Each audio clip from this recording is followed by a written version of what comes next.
إيه اللي بيجي في بالك أول ما تسمع دوج؟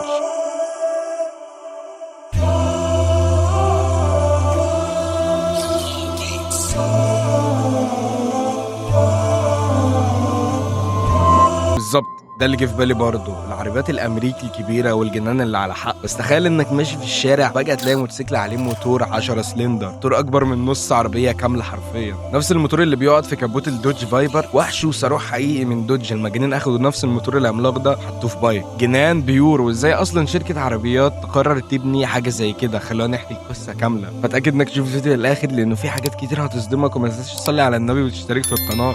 واعمل لايك للفيديو في الطريق. القصة بدأت في 2003 لما دوج كانت عايزة تعمل تصميم يصدم العالم كله في معرض السيارات الدولي في ديترويت. وقتها الشركات كلها كانت بتعرض موديلات جديدة أو نسخ متعدلة من عربياتها، لكن دوج قالت احنا هنطلع بحاجة تخطف الأنظار كلها وننسيهم العربيات أصلا. المهندسين عند دوج خدوا محرك الفي 10 الساعة 8.3 لتر اللي كان بيقعد في دوج فايبر، عربية أيقونية معروفة بالجنون، وقالوا طيب ليه ما نجربش نحطه على موتوسيكل؟ واللي حصل إنهم فعلا صمموا حاجة مش شبه أي موتوسيكل في العالم، تصميم غريب شكله أقرب لتحفة فنية من إنه وسيلة مواصلات، كاوتش مزدوج ورا وقدام علشان يقدر يستحمل الوزن المهول بتاع الموتور ده، خطوط حادة وشكل مستقبلي خلاه يبان وكأنه خارج من فيلم خيال علمي. بمجرد ما انكشف عنه وسائل الإعلام والمجلات اتفجرت حرفيا، ناس شافته رمز للجنون الأمريكي، وناس تانية شافته مجرد شو اوفر علشان يسرق الانظار من باقي الشركات في معرض ديترويت. لكن الحقيقه ان اللحظه دي كانت بدايه اسطوريه للدوج تاماهوك اللي لحد النهارده بيتقال عليه اغرب موتوسيكل في العالم، وده موضوع فيديو النهارده، فما تنساش تعمل لايك وتشترك في القناه وخلينا نغوص في التفاصيل. لو في حاجه خلت الدوج تاماهوك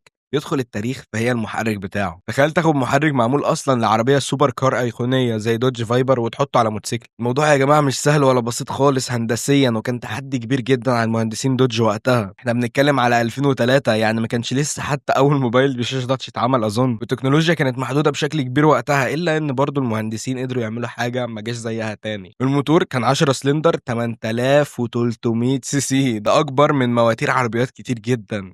القوة حوالي 500 حصان، وده في وقت الموتوسيكلات السوبر الرياضية كانت بتوصل ل 150 و170 حصان بالعافية. العزم كان مرعب، أكتر من 700 نيوتن متر، رقم يخلي الموتوسيكل ده ينطلق زي الصاروخ حرفيا. لكن هنا المشكلة هي المحرك نفسه، وزنه تقيل جدا وحرارته عالية بشكل مجنون. عشان كده دوج اضطرت تصمم نظام تبريد معقد جدا بخطوط هواء ومواسير خاصة عشان تمنع الوحش ده من إنه يولع في نفسه. والتسارع نظريا كان يقدر يوصل من 0 ل 100 في حوالي ثانيتين ونص بس، أسرع من معظم السوبر كارز وقتها مش السوبر بايكس. والتوب سبيد دوج قالت إنها ممكن تعدي 640 كيلو متر في الساعة، بس دي أرقام نظرية لأن مفيش حد فعليا جرب يوصل للسرعة دي قبل كده بالبايك ده، يمكن أصلا مفيش إنسان يقدر يسيطر على حاجة زي كده أظن. بالمختصر المحرك بتاع التاماهوك كان مش مجرد قلب، ده كان وحش ميكانيكي أكبر من أي حاجة راكبة في بايك تاني. أول ما تشوف دوج تاماهوك هتسأل نفسك سؤال، هو ده موتوسيكل بجد ولا خارج من فيلم ترانسفورمرز؟ دوج ما عملتش تصميم تقليدي خالص، بالعكس ركزوا على ان الشكل يعكس نفس جنان الموتور. الكاوتش بدل كاوتشين عاديين زي اي موتوسيكل، التومهوك فيه 4 عجلات،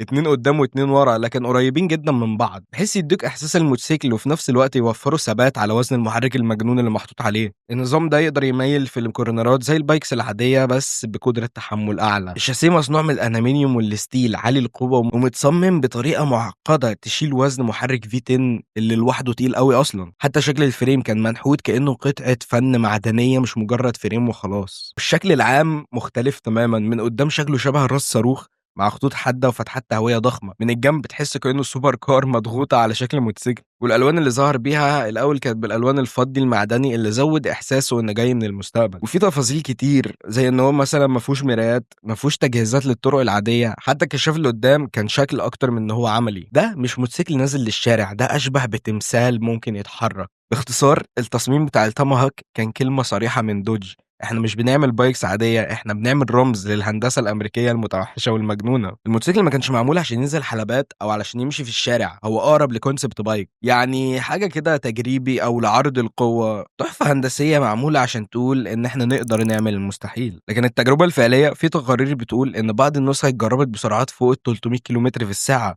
في اختبارات محدودة، لكن عمره ما دخل سباقات رسمية أو اتحط في مواجهة مباشرة مع موتوسيكلات تانية. يعني باختصار الأرقام دي خلت دوج تومهوك يتحول من مجرد موتوسيكل لأسطورة، أسطورة عن السرعة اللي ما لهاش سقف حتى لو كانت غير قابلة للتطبيق. رسميًا دوج كانت بتقول إن الTomahawk مجرد concept bike، عرض تجريبي للتكنولوجيا والخيال، يعني مش معمول عشان يتباع أو يتسجل كموتوسيكل قانوني. لكن لما الدنيا اتقلبت بعد عرضه في 2003 الناس اتجننت عليه، فدوج قررت تعمل حركة جريئة شوية. الشركة وقتها صنعت حوالي 9 نسخ خاصة جدًا من الTomahawk، اتباعوا عن طريق دوج فايبر ديلرز لهواة جمع السيارات. السعر وقتها كان خرافي، كان حوالي 550,000 دولار للقطعة الواحدة، يعني أكتر من نص مليون دولار سنة 2003. يعني مع حسبة بسيطة للتضخم سعرها دلوقتي ممكن يعدي المليون دولار مرتاح، وده سعر ستوك اللي أكيد هيزيد أكتر من كده بكتير في المزادات لأن دي قطعة نادرة. المثير للاهتمام إن رغم السعر الضخم وعدم إمكانية استخدامه على الطريق كل النسخ اتباعوا بسرعة جدًا. ليه؟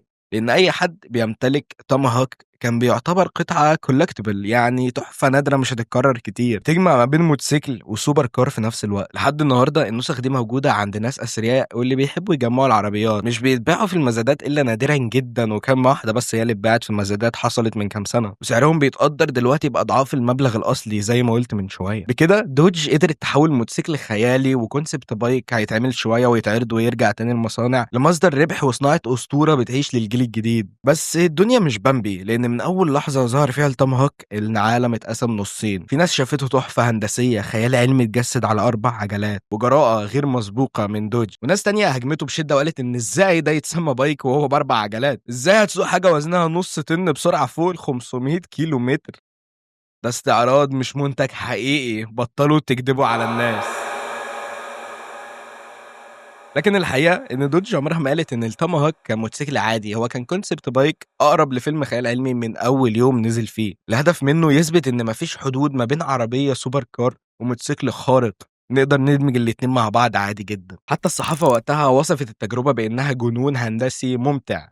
يعني باختصار اللي حب الفكرة شافها أسطورة، واللي هاجمها ما قدرش ينكر إنها خطفت نظره وخطفت عقول عشاق السرعة للأبد. رغم إن دوج توماهوك ما اتعملش منه غير نسخ محدودة جدًا وما نزلش أبدًا كمنتج إنتاجي على الطريق، لكنه فضل أيقونة خالدة في عالم الميكانيكا، حاجة الناس كلها عارفاها لكن ما حدش جربها قبل كده. كل معرض سيارات أو موتوسيكلات بيتكلموا عنه لحد النهارده اتسجل في الذاكرة كأحد أغرب وأجرى الاختراعات في التاريخ المركبات كله، بقى رمز لفكرة إن المستحيل مجرد كلمة، وإن الجنون ساعات هو اللي بيحرك الصناعة لقدام. النهارده بعد سنين طويلة من ظهوره لسه عشاق الموتوسيكلات والعربيات بيتجادلوا هل هو موتوسيكل والّا هل هو عربية والّا هل هو مجرد عمل فني وخلاص. قُل لي رأيك في الكومنتات وأنت شايفه إيه بالضبط، لكن اللي ما حدش يقدر ينكره إن توم هوك كتب اسمه بحروف من نار في أساطير السرعة.